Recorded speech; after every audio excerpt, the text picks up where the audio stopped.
Good morning, viewers. Welcome to Beneath the Surface. I'm your host, Gerry McFarlane. It's always a pleasure to be on this program as we look at interviewing all members of the Tobago House of Assembly on the government side and on the opposition side, the minority leader, we should say, and all the councillors, including the presiding officer. And this morning, we continue this program. Yesterday, we had Megan Morrison. And today we have the pleasure, I personally have the personal pleasure of interviewing Joel Nutty Sampson. Joel, welcome to the program. Good morning, Mr. McFarlane. Yeah, good to be here with you and so on. I mean, I see you really develop in your space and become the kind of person that you are today. I know it has not been easy, especially with this kind of environment we live in here in the country or worldwide. You know, it really gives me a great pleasure to have this little chat with you here this morning. And congratulations on all your achievement. Much thanks. First, we're going to start with what's your responsibility in the Tobago House of Assembly? Well, firstly, I have multiple portfolios. So I am the Assemblyman for Bonaccord Crown Point. I'm also the Assistant Secretary at the Division of Infrastructure, Quarries and Urban Development.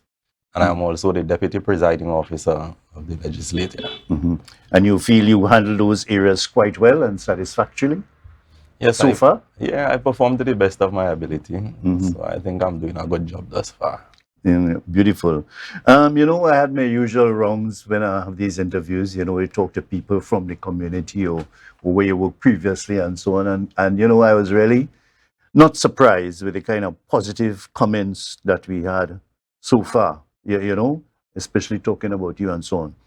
But you know, you remind me of any people tell me what you're reliable, dependable, you know, rooted in your community and so on.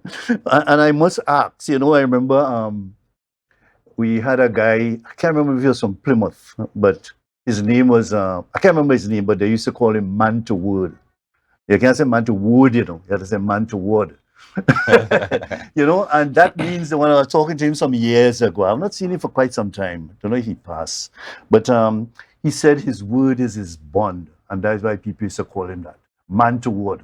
You know, because when he tell people he come in at a certain time, he doesn't want to do that. And that happened since he was a little boy, you know, growing up.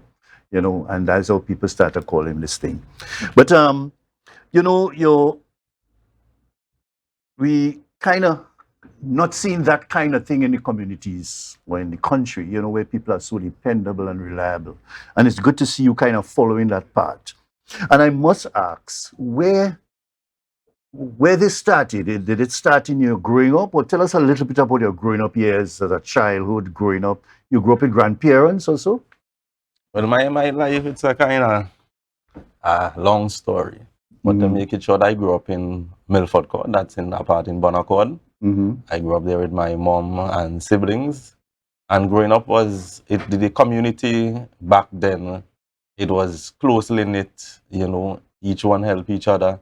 So, you know, I grew up with that kind of assistive way. So if somebody needed something, I would go for it. I was like the go for. So come on, go in the shop for this, man. You know, I took pleasure in doing it. So that kind of molded me from then. That was the base, that was my foundation, and I grew with that, and that never departed from me. So now I am still the same person, even when I worked at Wassa, when I worked at the airport, when I did auditing at Mount Irving Bay Hotel. You could always rely on me, you know that I'll be there on time, I'll be getting my duties done, and you won't have any problems. So that has been in me from ever since. But you were involved in any childhood pranks and that sort of thing, or levels of ill-discipline from time to time? Or No, growing up in our time, in the 80s, you had to be disciplined. So if you did something on the other street, and the neighbor, those days, the neighbor could have put a licking on you. So you would get that licking. You dare not go home and complain. Because if you go home and complain, you will get another licking when you reach home. So, you know, I think that also helped and shaped me and kept me to the person I am today. And that's something that we see is missing from community. Long time the neighbor could have disciplined a child. Now that can't happen. And we see how things often lead with that. Yeah, the child cussing the neighbors now. Yeah. And so on, even fighting. You know. But your siblings and so on, you have other siblings and so on? Or you have siblings? Yeah, I have other siblings. And they like you and or generally? I'm the baby. So they took care of me. I was spoiled by them. You know, spoiled in a very disciplined manner. In a disciplined manner. Yeah. But I always wonder, who's responsible for it. Everybody tell you he's very reliable, very punctual, very credible kind of person and so on. And you can't say that about everybody in this place, and it's really something that we should be proud of. So what about the community in Bon Accord? As a child or a teenager growing up, what are some of the things that you think help also to inspire you to make you the young man that you are And I think in the community itself? I think my involvement in sport, involvement in the church, which was very important. At the church, I participated in quiz competitions, which I won on a regular basis. Which church is that? That was the Canaan Church of the Nazarene. That's on Golden Grove Road. And then I am heavily involved in sport since then. I'm involved in sport still. I still find myself actively involved. I played in a TFA game last night and then went to the town hall meeting. Which side? I play for my comrade state side, Signal Hill United. And I still coach. I do coaching. I've been coaching at Ball Blasters for the past 5 years. So I'm actively involved, and these things, I guess, helped and shaped me from them. Were you never involved in the sea activities or the marine activities or No. swimming? I can't swim to save my life, so I've never ventured into those areas. But you go to the beach from time to time, or you stay on the sand? I go where I can stand in the water. Yeah. So the sporting activity really helped a lot. Yeah, and people have gained a lot of respect for you. And you involved in coaching. What aspect? The same football? Or? Yeah, soccer coach. How it feels as a coach, sometimes from a community and so on, where you had so much legends in that Bon Accord community, and Terry, or what do you call the guy? Terry Williams. Terry Williams and these people. Well, you feel good, coaching, and you have these stalwarts around you in the community. That serves as to inspire you as well. I mean, I was inspired by these gentlemen. The men that did it before, because they played, and they did not just keep their talent and their knowledge, they passed it on to us. So I am just following in that trend, that I can pass on whatever I've learned to impact someone else's life. And I take pride, I enjoy doing it. When there are times when I'm out and I hear, coach, and the little ones, 4 or 5 years old, they recognize me because that relationship, they enjoy coming to training, they have fun, they have a good time, and they learn. I remember in my young days, and I'm much older than you are, but when you hear the football team from Bon Accord, I think they call it Somerset, many years ago, and Dazzlers from Plymouth, they came before Stokely Vale.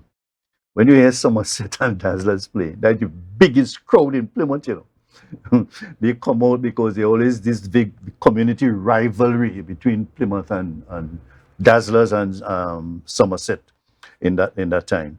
But there's always these nice community rivalries and this community thing. But there was a time when there was fighting between communities, Blackrock and Plymouth had their problems and so on, until Plymouth gave Blackrock, for example, steel band to start their Cats and Jammer band many years ago, before I was born, I think. But as we go on, you see any major changes or levels of discipline in the community or your community, the Bon Accord community, that you feel that you might want to identify?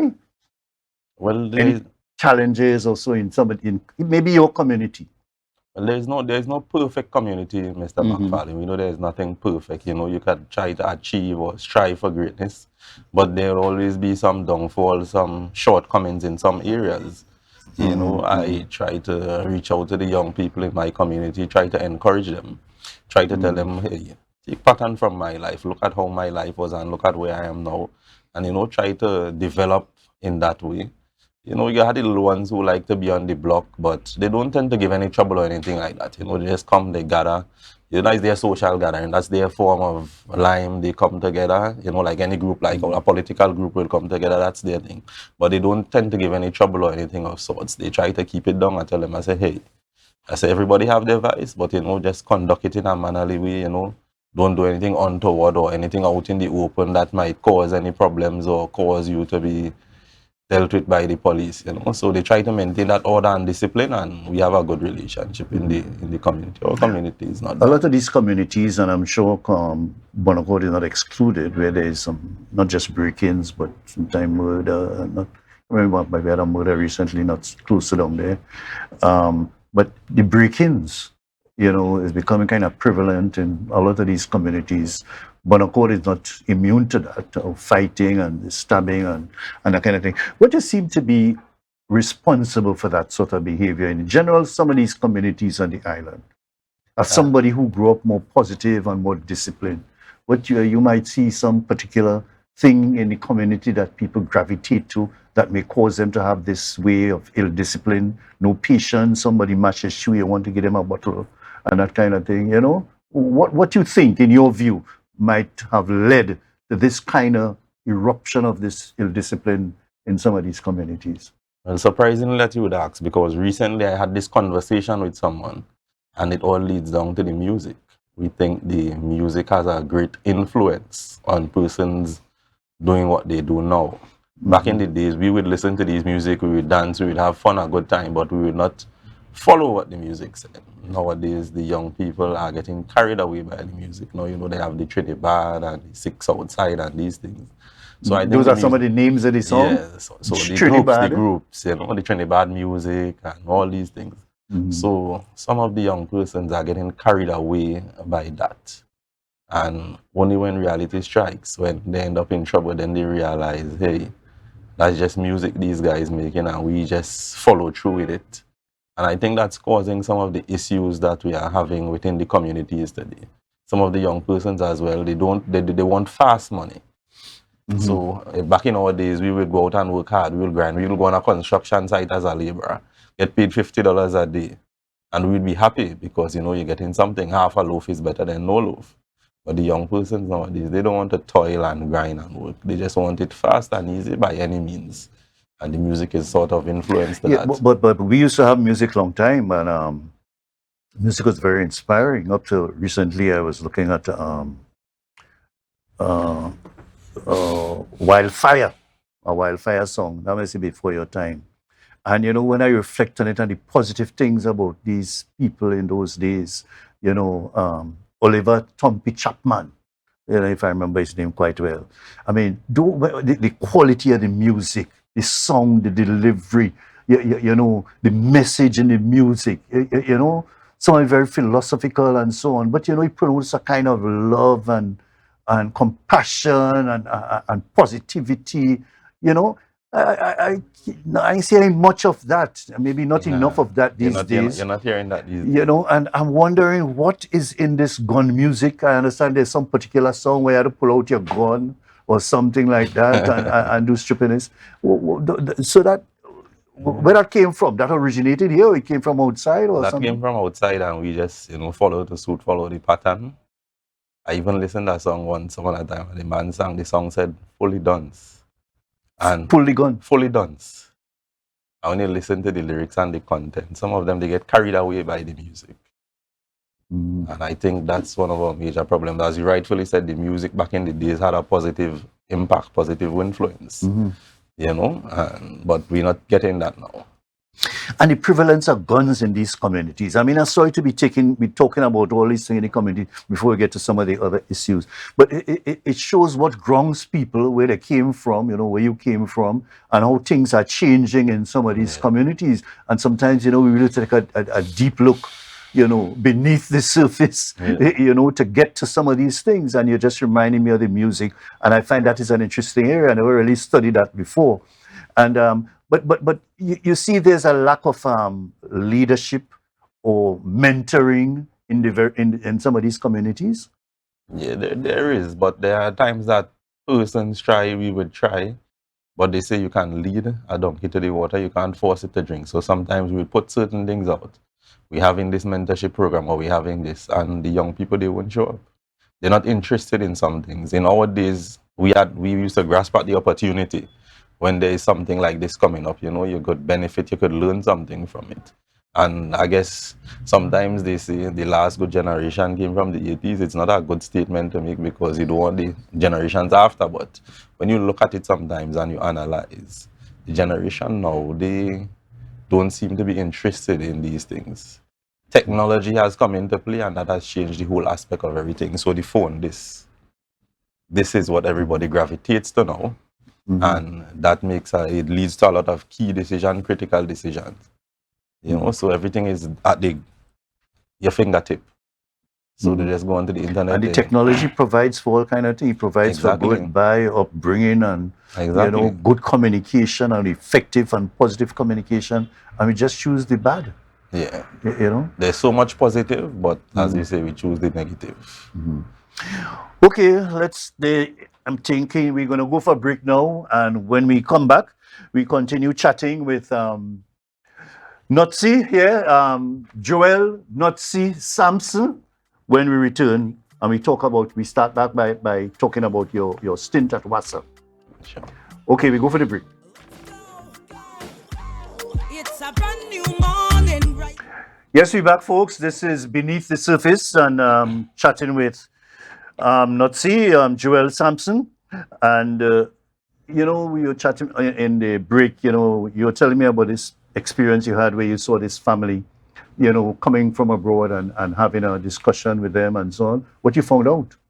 Well, what I found out is that they don't encourage their children in too much of technology. So at the restaurant while there, each of them were reading a book. At a restaurant? At a restaurant. I found that quite interesting. And he said that they grew up reading books. So he wanted his children to do the same. And it's quite something that you don't really see, because normally you'd see families, everybody on their phones. So it was something that really stood out to me, Yeah. And another thing we think the level of guns, the availability of guns in all these communities is just amazing. It's so easy to get. Not a long time you had to beg and plead for a man to get a gun or something, I mean, guns is like you're going to buy a chubby or something in the shop. It's so readily available, and I don't know what could be done to stem this tide of everybody need a gun and feel so powerful and big when you have this gun. But something had to be done. We just had to continue trying and educate and train our children. And sometimes we're not the best example for children, because maybe the children learn from the parents some of the things that they're doing now, or their peers. So we just have to set a good example for them, that's all. That's right. Let's talk a little bit about WASA.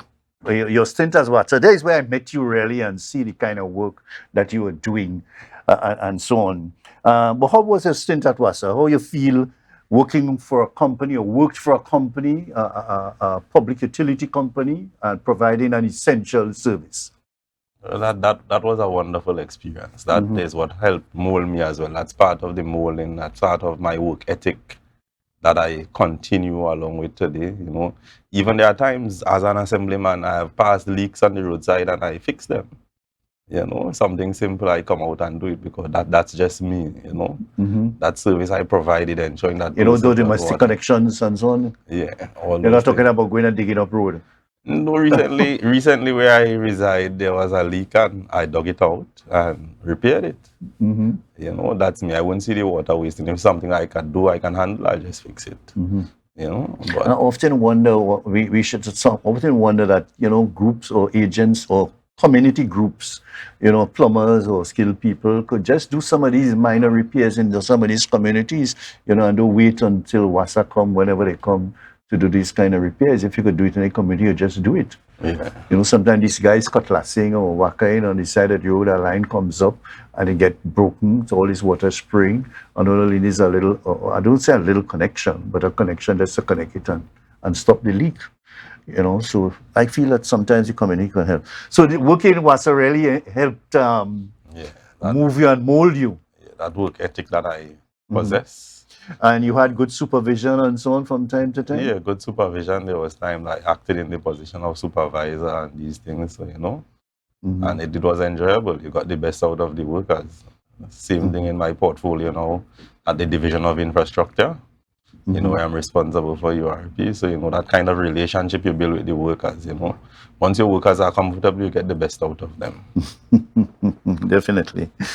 But as a skilled worker or supervisor or employee of WASA, how you feel when you repair a leak on whether it's a transmission line or other line? You dig up the road, you repair this leak, and while they open back the pressure, and as soon as you open back the pressure, it leaks and bursts, rupture. Same way. How you feel when these things happen in WASA? Well, sometimes when that happens, it's because most times there's another leak close by that you didn't capture while sorting out the first one. Sometimes the material, you get some inferior materials that can't withstand replace pressure. it? Yeah, that can't stand the pressure. So, sometimes you get that from time to time, but not all the time. But it's the joy and pleasure of going back in and rectifying the problem. So they had to take out the whole length of pipe. Yeah, take out the whole length, sometimes 2 lengths of pipe to just ensure that the service is done and persons get back their water online. Because, as they get water in the line, they call it. Yeah, that used to be very embarrassing to me and the people. And I see wassermen get cussed for that, Yeah, when they come back a second or a third time to fix the same leak or a similar position, after you get so much eruption and disruption of the traffic and then the big hole and trench, only leaving the road and that kind of thing, I see men get real cuss and thing for that. But what is happening at WASA now in terms of reform or transformation, as the minister say? Do you like the approach that is being taken to deal with that? Well, to be honest, these days I don't really get into WASA and their affairs. I have bigger fish to fry. I have the island of Tobago to deal with and the infrastructure. And WASA cause some of these woes. So I try to focus on that and not tend to focus on what is going on there. Beautiful. And that makes us come to the thing of your responsibilities in the THA. How you deal with your URP is one of your responsibilities? Yeah, that's my main responsibility. URP? URP. And what are some of the things that you pursue at URP, or what are some of your achievements so far? Well, if you look now, URP is the gateway to heaven.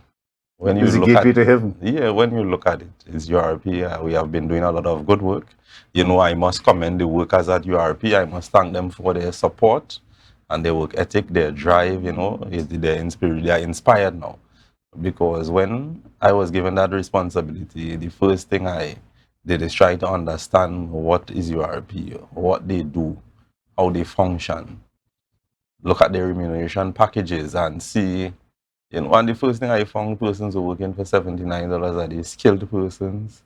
Persons didn't have holidays, sick leave, maternity leave, none of these were afforded to them. Really? So persons were just working. But they were working regularly? Regular. Unbroken? Unbroken. So if you didn't come to work, unfortunately, you won't get paid for that day. And coming from WASA, where I was part of the union, I was the president of the daily rated WASA Tobago branch for 9 years. I got down into some union skills, and we, as the THA, so you rectified the inequality with respect to remuneration? Exactly, and we are policymakers at the THA, so I decided this is what we're going to give them some sort of redress, give them an increase, implement holidays and all these things. And recently you'll have seen persons from URP going on their first paid vacation leave, and that is something that we How many employees you have in URP?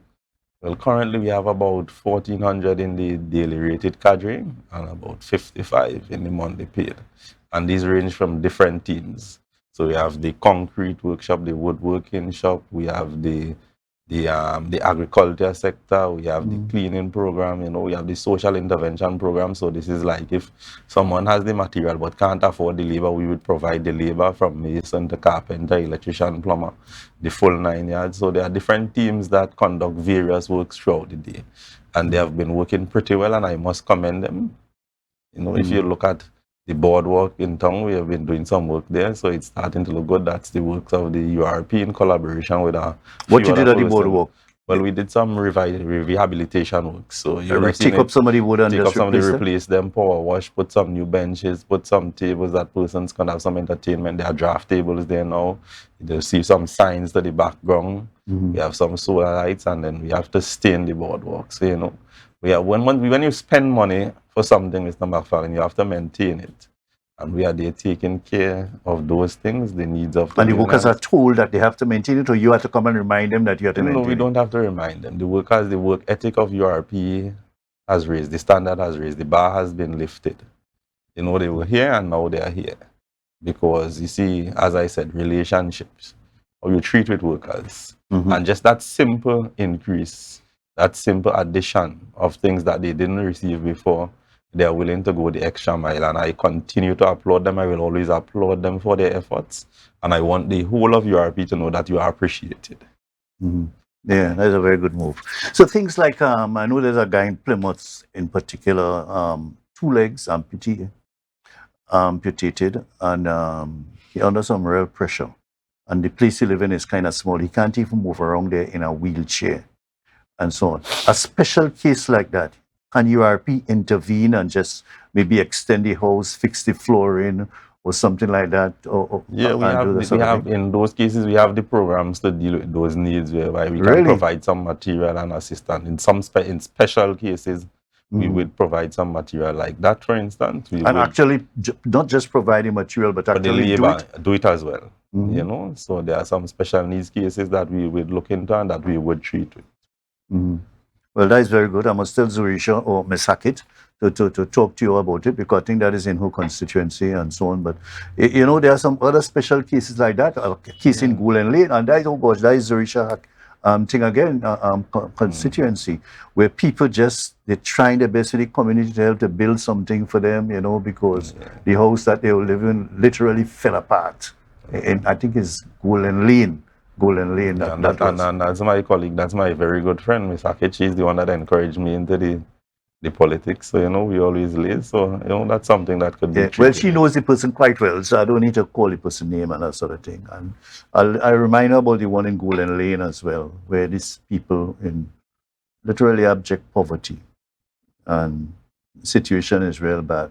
You know, and if people don't talk to me about these things, I will believe that that level of, you know, poverty, you know, where you just can't help yourself or all kind of health reasons or domestic issues and so on. You're just living in this kind of day to day. Some children transfer, they can't get transfer from Goodwood to come back down to town and so on. That itself is a pressure on the parents. Some of them not going to school, you know, even though you might have some transport taking it from here to town, you know, sometimes you miss it and so on. And the whole thing you have to get up very early if you're going to a school like Goodwood or so, you know. So these special cases, I feel there must make a special effort must be considered to bring the children closer to a secondary school where they could attend, you know, or primary school. One of the same people from Golden Lane, the house break down, so they had to go and live with some auntie down in Bonaccord, and the school is in Golden Lane. You know, they can't come to Golden Lane because they have no house to go to. Yes, provision could be made. These are things that we would look into. And and so Ms. Hackett know about those cases. I'm not too sure about the one in Golden Lane.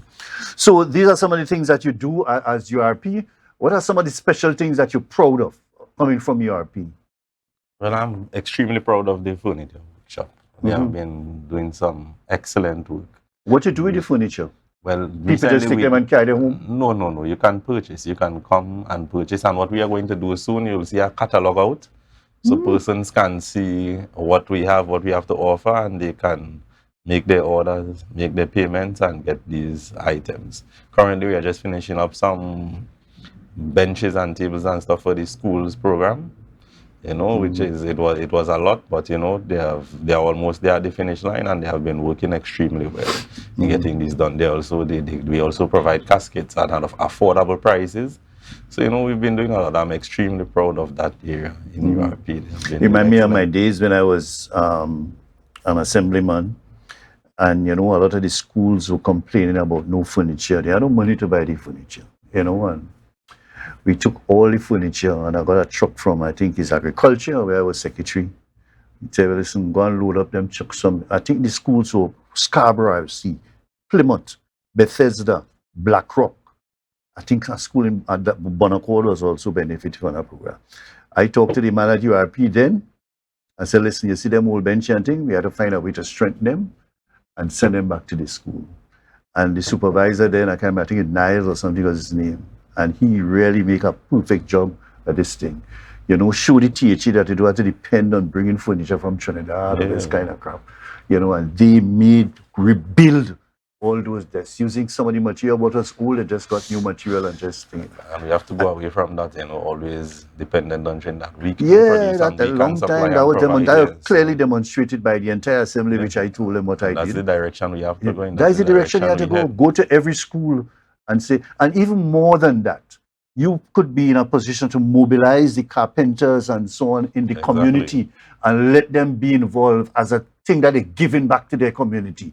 They go and just repair a thing. You don't have to call a plumber from works to come and fix up leaking pipe or leaking toilet and so on. People from the community, assembly people must get these little groups together, to do this kind of volunteer work or giving back to the community, as we now call it.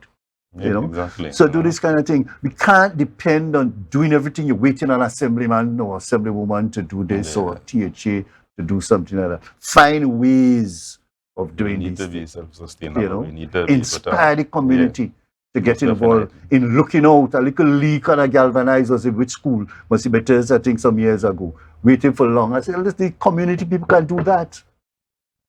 So change the galvanize, somebody sponsor the galvanize and they put it back on in the school, and get things going instead of sitting down there waiting and complaining.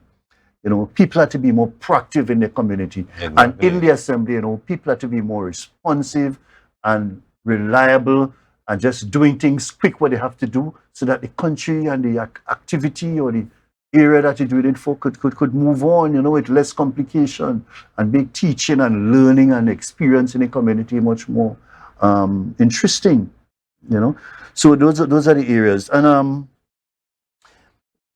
the presiding officer position. Deputy presiding. Yeah. How you make out with that? Is it a big challenge doing it from time to time? You serve as presiding officer quite a few times. There's no challenge. Huh? There's no challenge. When I go into that chair, I command respect of all my colleagues on both sides. Mm-hmm. I go in there, I don't show any favor to anyone. I deal with the situation according and keep it moving. Mm-hmm. I show respect and I gain respect from my colleagues. Mm-hmm. But, and I should ask a question, as an assemblyman and including the position of presiding officer, you all went through particular training and familiarizing yourself with, the act and procedures and standing orders and this sort of thing, particularly with the presiding officers. Yeah, we have training from time to time. So we went to Parliament on a couple of occasions, had training, then they came across and we had some training. Oh, really? Good. And then we've been to a couple Commonwealth Association, Parliamentary Association conferences. So, you gain more experience, you meet different persons from different walks of life, you understand different standing orders, how they operates and work. So, you gain a lot of knowledge through that. So it's easy now, Mm-hmm. Yeah. But tell me about any specific challenge you had at all in the house when you presided? Not really, Everything went pretty smooth. I see from time to time, even the substantive presiding officer sometimes had to pull up even members of the government side, from time to time. I think as one time she had Chief Secretary apologize or something like that, or retract his comments. I command the house very well. I get that respect from them. They know from the time I hit that chair, no nonsense. Mm-hmm. No smiling, no laughing matter. So persons do what they have to do and conduct themselves in an orderly manner. And they're quite familiar with the standing orders and such things. Exactly. So once I make mention of that, we follow to suit. Yeah. And generally with the public service, well, you are with URP, but you're happy with the level of public service support to members of the Assembly? From time to time, you hear a secretary and an administrator or some secretary or assistant has some issue with some aspect of the public service in the operation or trying to get things done. How you think there should be some way in which these things could be settled amicably, where the public servants could understand their role and their responsibility to provide support and advice to the politicians or the assemblymen, if you ask me? It's simple. All we have to do is have continued training programs, to enlighten persons about their roles and their responsibilities, Sometimes in every organization, persons may have different ideas because we're coming from different backgrounds. Mm-hmm. But once we meet and we have these trainings, we have discussions and discourse, these things can be ironed out and there should be less problems going forward. Mm-hmm. So you think more training program? People should be more exposed to what is happening and the law. Most definitely. Mm-hmm. Who you make out with people with in URP, for example, people, I don't know, but anything like that, but sometimes in the public service, you find that like a URP worker may say, listen, I'm taking this material, I want to make some furniture for my personal use. Or you deal with that sort of thing, if it ever came up. No, well, since I've been there, we've not had those issues or any of these things, per se, not that I know of.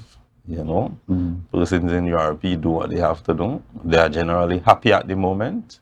You know, they're working with a swagger, they're walking with their heads high and their shoulders up now because of the benefits they have received recently. So we don't get those kind of problems. You know, everybody come to work, do what they have to do, and then they head back to their homes. And you don't even have problems where material go missing or that kind of thing? Nah, or people come in the night when nobody there? Nah, we have security or there. Or talk to a watchman or security and tell them? We don't have those problems or issues. You know, and we have stock counts regularly, so we can account for every bit of material. So, you sure?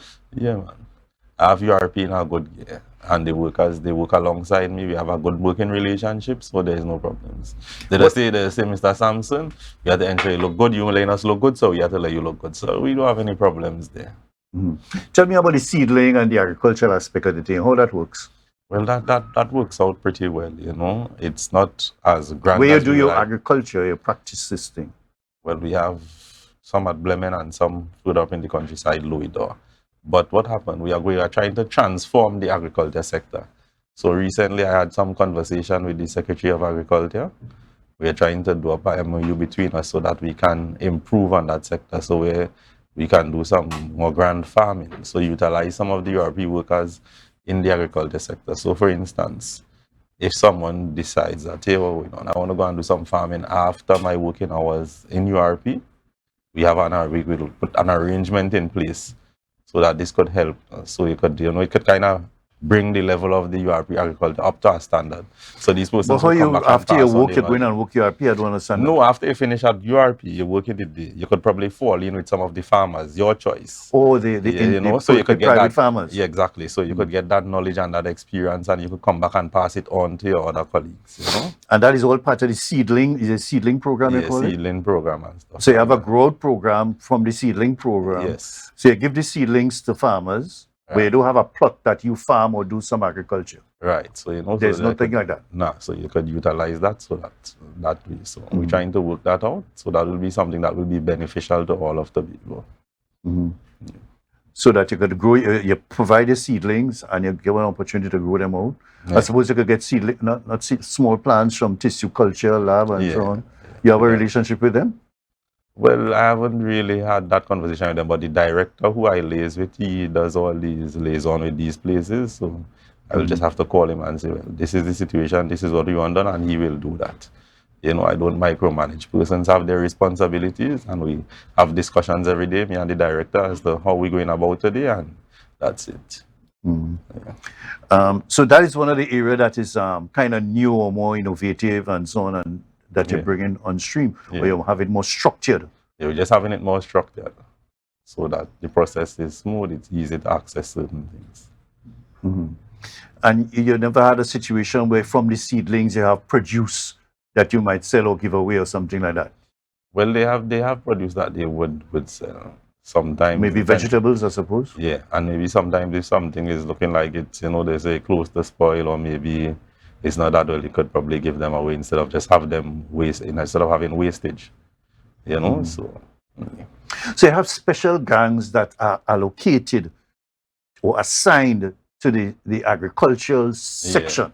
There are different gangs assigned all over URP. So there's the agriculture gang, there's the furniture workshop, there's the concrete plant. So there are different gangs. So every aspect of URP has a gang assigned to them, a gang or two. The largest being that of the social intervention program, which I mentioned earlier, about the assisting with the labor and stuff like that. So everyone have their responsibility and their duties, and they carry it out on a daily basis without any problems. How you deal with the situation of these workers? They work from 7 to 4 or 7 to 3? Or there are various time frames that we would have met. So some work from 7 to 11, some from 7 to 9, some go from 7 to 1. Sometimes there are those that give us the extra pound based on the situation, based on the need.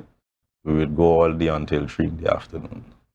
But it's the relationship that I have built with them, the almost 2 years that I've been there, and how I treat with them. So they go that extra mile for me, and I'm very thankful to them for that. But if you're setting a new standard and your approach to doing things with URP, what would justify somebody working from 7 to 9? Why you have to work from 7 it have different areas that work 7 to 9. So like the schools program, we have cleaners in the schools. So they go in from 7 to 9 and do the cleaning at the schools and stuff like that. Or they clean at schools? Yeah, so there are different areas. So not everyone works from 7 to 9. There are different sections that do that. Right? So we have the coastal cleanup crews as well. Sometimes they come from 6 to 9, and they get their job done. They're just taking up the leaves and debris from the and all the rubbish and stuff like that, ensuring that the coastline is cleaned. And sometimes there are some bamboo would come in, they would have that sorted out as well. So, and what they do, they burn some of the stuff there, or they just tote it away? No, we tote them, we bag them and tote them away, the bamboo and stuff like that. We'll have the truck come in and we will load it and remove them from there. Where's the other one, the concrete one? Where that is located? At Chopper? Blemin. Oh, Blemin? Yeah. At Blemin? Yeah. That's near to the batching plant, near to the Yeah. So that's there. So if you would like to buy some concrete furniture, you come in and select what you want. Concrete furniture? That's like you have concrete benches, tables and stuff like that. So yeah, you just come in, select, you pay, and you know. So soon when the catalog comes out, you'll have a wide variety. You never looked at bamboo, using bamboo to do furniture or that sort of thing?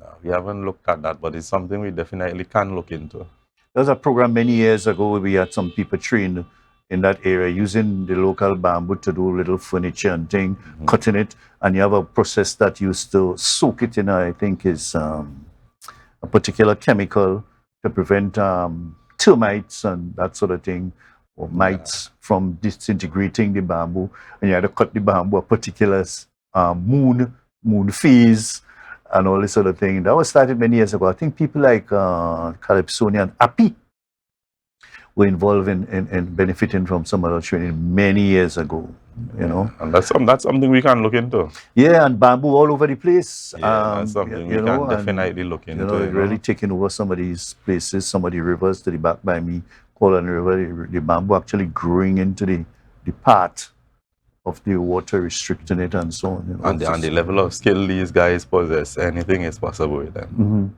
Yeah, bamboo is a fantastic thing.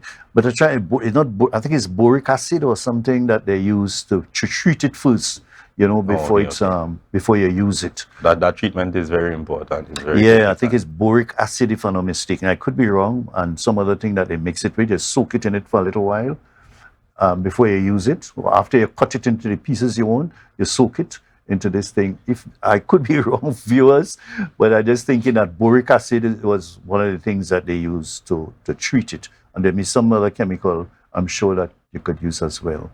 And how you could bend it, you know, there's a certain way you could apply certain heat to it and have it bend, you know, and so on, and bring it to certain shapes where you could cut it, just like how they bend it for the wali naga and have the shape, you know, there's different ways of bending it and it don't break so easily. You know, different sort of treatment. It's one of the more versatile things that I've seen. Trees or plants that you could use for this sort of thing. And cutting it at the right moon phase, where these old people say that is a big thing. That is critical. Yeah.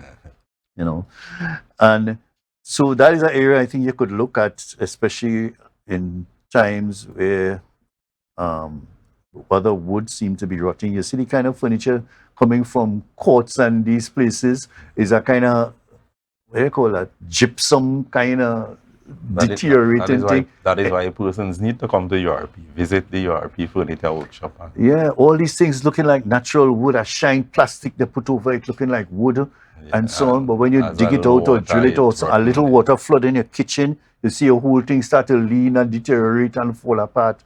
You know, people have to tell themselves and be more aware of some of the material that they buy that look like proper wood or serious original material.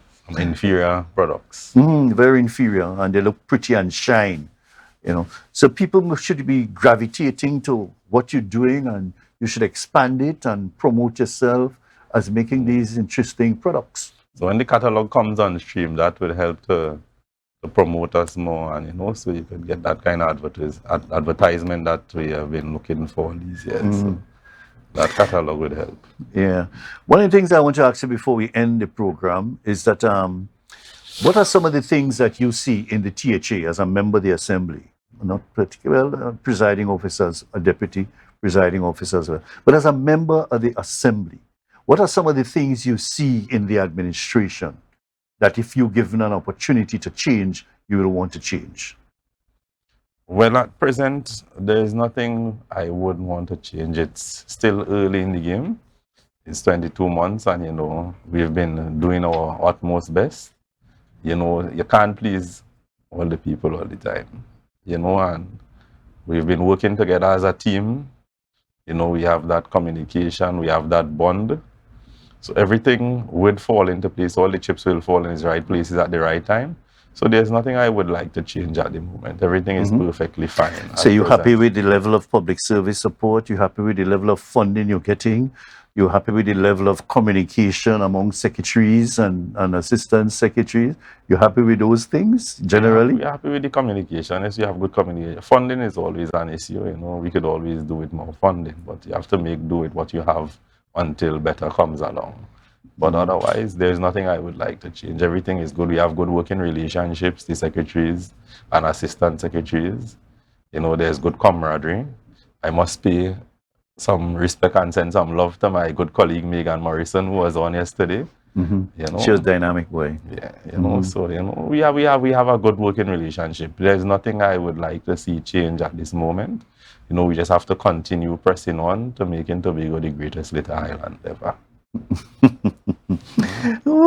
And you can. So there's nothing in your book that you feel we should change right now. You don't think we should pursue greater autonomy as well? Not even that? Those things we will pursue. Those things will come in due time. But in terms of the work and in terms of how we get along and in terms of how we perform our functions and duties and how we collaborate, I won't change those things. But the other things, they will come over a period of time. Those things will flesh out. We will meet, discuss those things, and then we'll move forward from there. Given the moment, I know we touched it earlier, given the kind of crime that we see coming, that we see on this island, I mean, crime is a big thing in Trinidad and Tobago, the country. But in Tobago, there is creeping and increasing levels of this crime. What message you really have for the population generally? As somebody living in this community, you live on this island, you grew up here, what message you'll have or what you think we should do to have a hands-on approach to crime? Or to make this society more peaceful? There's something they say, each one help one. We have to be our brother's keepers. So we have to go back to the community neighborhood watch.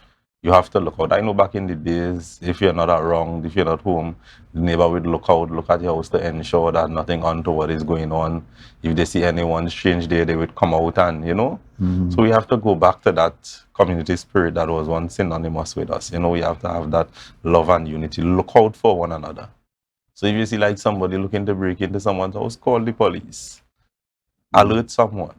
Do something. We have to bring back the love, put down the guns, bring back the love and fun that we once had, make the communities great again, make this island great again, make this country great again.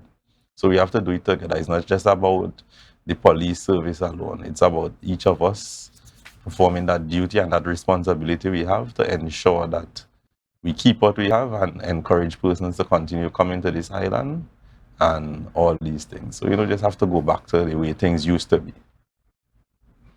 Yeah, and you're quite happy with the situation, how the police handle a lot of these things? You find the response time is good, generally? I think their response time could always be better. Things could always be better, but it's a work in progress. There are always issues that need to be ironed out, issues that need to be straightened out. But as I said, with time, things will fall into place and everything will be how we want it to be. And you think there's, in some communities, there's a lack of trust with the police and the community. What suggestions you might have to the police or the community to develop greater trust? Well, just person just have to do what they have to do. The police has to have faster respond time. You know, if something occurs, you follow up with the issue, give persons feedback instead of person just sitting and wondering what is going on. If I made this report, if I'm getting a feedback, you know, we just have to collaborate together. Persons just have to believe and trust in the police that they will get their duties done. You know, ask questions, don't assume, and everything should be everything. And police and people concerned sometimes that, you know, the police presence may be not sufficient. You have police passing through, but at the same time, maybe passing through regularly, but at the same time, their glasses up, you can't even call them or so. But, you know, I think there's a lot to be done on the police part and the community to have a greater gelling and understanding and promoting trust in the police service. And I think we should really get something done in that area. Both police and community and leaders in the community like yourself should try to bridge this this kind of unease and lack of confidence in the police service. We have to build that. You just can't sit back and say the police, or you don't have no confidence in the police. The community have to really work together with the police. You know, and members of the assembly could play a critical role in having that achieved. Because we everybody, and you said it earlier in the program, all hands have to be on deck. Yeah. You know, everybody have to work together. And then we come to the other thing of the school violence, you know, schools. How we tell these children in the school system to be more disciplined. How we get them to do that. You see children beating up parents on the roadside after school and so on, in Trinidad in particular, you know. Children bringing guns to school in one school, drug selling in school, and all of these things. Some of these things happening right here in Tobago. Yeah, well, times have changed, and since they have taken away punishment from schools, they have taken out religious knowledge. Things have changed. In our days, we had religious knowledge, we had punishment, so certain things would not slide. Now, you can't do these things. See children looking to square up teachers, want to fight teachers, beating other students in the school, and then their parents coming in and joining, you know. Lack of security present sometimes maybe at some of the schools. These are things that we have to improve on. There are things that we need to revisit that we have taken away and we should re-implement. So that should help some way or the other. Are you being called to schools from time to time to try to inspire children to do any particular thing? Well, in my district, I have two schools. I have the Bonaccord Primary School and the school for the deaf. School for the deaf? Yeah, the deaf and the dumb, the hearing impaired. That's a special needs school. Oh, yes, that is on Bonaccord in True. Right? So, you know, from time to time, I would go through there, you know, talk to the students, you know, and try to inspire them. You know, give them a story, teach them about life, how things could be and how you can make it better. You know, I even went back to my old high school once upon a time, that's Signal Comprehensive. One of my former classmates and she is now a teacher there, and I gave a lecture to her form class, the boys especially, you know, and some of them were inspired, and they are all doing good now. You know, so from time to time, once I get that opportunity to do that, I will do that.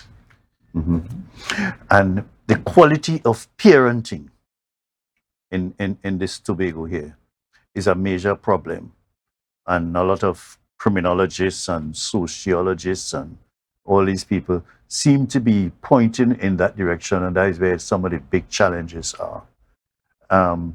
You have any plan in your community to have like a parents reach out program, or where reach out for parents particularly, and see, I think we first have to find out what are some of the issues the parents have, why they can't have discipline as a key issue in the home, you know, and treat with ill discipline where it arises. That's something I can look into having. You know, it didn't cross my mind before, to be honest, but it's a good idea. But all the reports are getting about all this crime and that sort of thing, a lot of them seem to be zeroing on to some extent poor parenting or irresponsible parenting, or parents leaving their homes to go to wherever they're going, whether private business or other illicit activities or what, and they're leaving their children home. unsupervised or supervised by children. Many of them under the age of 15 being supervised by these persons, And we have to find a way to reach parents, in my view, and to see whether we can do something.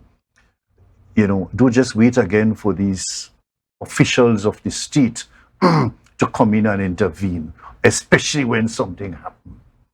Then you're going to realize, well, things so hard for this household. The parents have to go out and find some work to do, whether it's day or night activity, and leaving the children undone.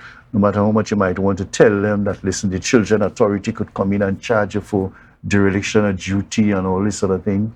We have to find a way to meet parents and advise them. Some of them will tell you plain and straight, well, I have no food, I ain't getting no pension, I ain't getting no forms of income. I have to go out there and see what I could do. Some of them will tell you straight, I have to go and push a little weed or something, or transport something for somebody, and get a little change. It's a serious thing, Yeah. Parenting in this community. Children bringing home shoes or clothes or wool and back in the days, we can do that. You can just come home with something. The first thing your parents would ask, where you get that? Take it back where you get it from. Mm-hmm. Well, of course, that ain't happening now. Those are the glorious days of the past. But we have to try to work together as a community, work together as an assembly with the persons in the community, with the schools, with the churches, to try to bring back that kind of discipline and that unity it once had. We just have to put God first in all things, and He will direct our path as to where we go with that and how we go. I mean, you imagine a child coming home recently. I was strolling to Tobago here, this big gold chain. Where you get that from? Parent even ask, "Oh, that look good, boy. That look good. I could get away." I heard the parents saying, "I could use that sometime, but I had to go and what they call that word that you were gonna show off, bling or something." Yeah. It's just amazing, boy. And I just feel that we have to do something about parenting. We have to do something about the children in the schools. And critically to all of this, we had to get to the homes and to see what is happening in some of these homes. Most definitely. Don't wait until something happens. Don't wait until you hear a house burned down with a child and parent inside it. And they have no amenities in the house. You have to use candles. You don't know if the candle fall down, burn up child and mother and parent. And people around the community not even saying, listen, this is the abject state of poverty this household is living in. Can we not bring this to the attention of somebody? We have to be each other's keeper. And we don't have to have this knee-jerk attitude. As soon as something happens, you come inside and then you start to cry shame on this one or this one. You mean you couldn't do nothing, and you blame fire services for taking so long to come because the place catch a fire. We have to do more personal intervention into families, into these communities, these homes in these communities, and see what is wrong. See how the grandparents are being treated home. See how many people go in and take the grandparents or parents' pension and just bling with it, and the poor pensioner whom they're starving can't get medical attention, because they're studying that. They're just waiting until whatever date it is and they get a pension, So I think these are some of the areas that the communities and assembly people and other church leaders and community leaders have to play a role in working seriously with their communities, Any closing comments you want to make as we leave? Well, before we leave, I just want to continue to thank the electoral district of Bonaccord Crown Point for having that confidence in me and selecting me to lead them and to represent them, which I will indeed continue to serve to the best of my ability. Thanks to all my colleagues in the assembly for their continued support. I want to thank the workers at the Division of Infrastructure, Quarries and Urban Development for their continued support and their work ethic since I have been there. And just encourage persons in this space, work with us. We are new, we are young, but we are trying. We are getting it done bit by bit. So work with us as we strive to make this island the greatest little island on the planet. I hear you thank the secretary, or I did not hear you? I made mention all the colleagues, so he's included in that. All right, okay. He's included in that. Secretary James, he's included in that. We have a good working relationship. And your administrator as well? Yeah, we work along. Who's the administrator down there? Currently, we have Mr. Carl Murray. Carl. Oh, Carl. Oh, yeah. Okay. All right. Could be a dynamic fellow when you're ready, you know. Yeah, and full, a very resourceful guy. But I want you to pay some attention to a thing that I told you, something I spoke to you about quite recently. The place at Bonacord, Yeah. near to the Gibson Yeah, Jetty. you're gonna pay some attention to Yeah, that. You know? really need to clean up and think one of the division of the TH want to help us with refurbishing the building. And so I try my best from time to time to ensure areas are clean in the area. You know, we have to just encourage persons to stop the dumping and try to be a bit more clean in this space. Yeah.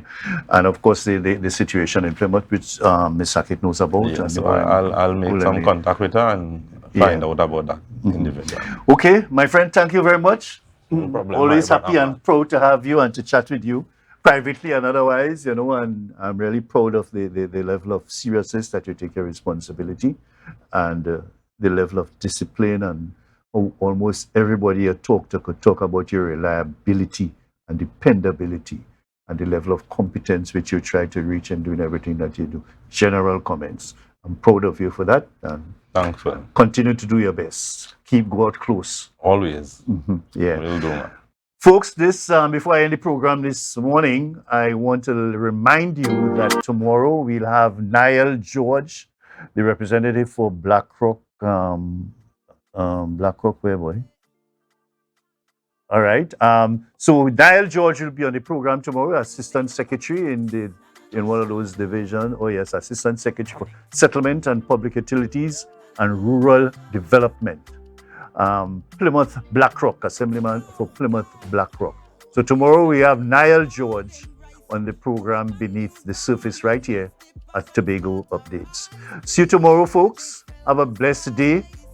And all you public servants who are working so hard, all of you who have to travel to near and far, we're just appealing to you, public service, and the general public to show more interest in what you have to do.